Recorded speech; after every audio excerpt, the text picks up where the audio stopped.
আজকে দুপুরে মেনুতে ছিল egg fried rice, chilli chicken, chicken কষা আর স্যালাড। তবে এই রান্নাগুলো করেছিলাম বাড়িতে সবাইকে খাওয়ানোর পাশাপাশি কলেজের বন্ধু বান্ধবদের খাওয়াবো বলে।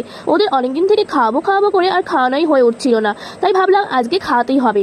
বাড়ি থেকে রান্নাগুলো বই নিয়ে যেতে একটু কষ্ট হলেও পরিবেশন করতে সব কষ্ট ওসুল হয়ে গেছে, কারণ আমি রান্না করতে আর পরিবেশন করতে ভীষণই ভালোবাসি। তাই ওদের একে একে ফ্রাইড রাইস, স্যালাড, চিকেন কষা, চিলি চিকেন সার্ভ করলাম। আমার সব আইটেম সার্ভ করা কমপ্লিট, তাই এবার ওদের থেকে রান্নার রিভিউটা শুনে নেওয়া যাক। দারুণ হয়েছে, মানে কথায় ভাষাই হয়ে গেছে। বুঝলাম রান্না বেলাতে শিল্পের পর্যায়ে নিয়ে গেছে, চাষ মশা খুব ভালো হয়েছে। দাদা খাই,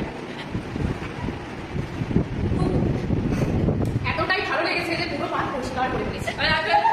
মোটা কাপড় বোঝাই যাচ্ছে না, এত সরকারে এত সুন্দর রান্না। Thank you. আবার ওরা কি সুন্দর বোর্ডে লিখেও দিয়েছে কেমন হয়েছে রান্নাগুলো। তো আজকের মতো এইটুকুই, এখন টাটা।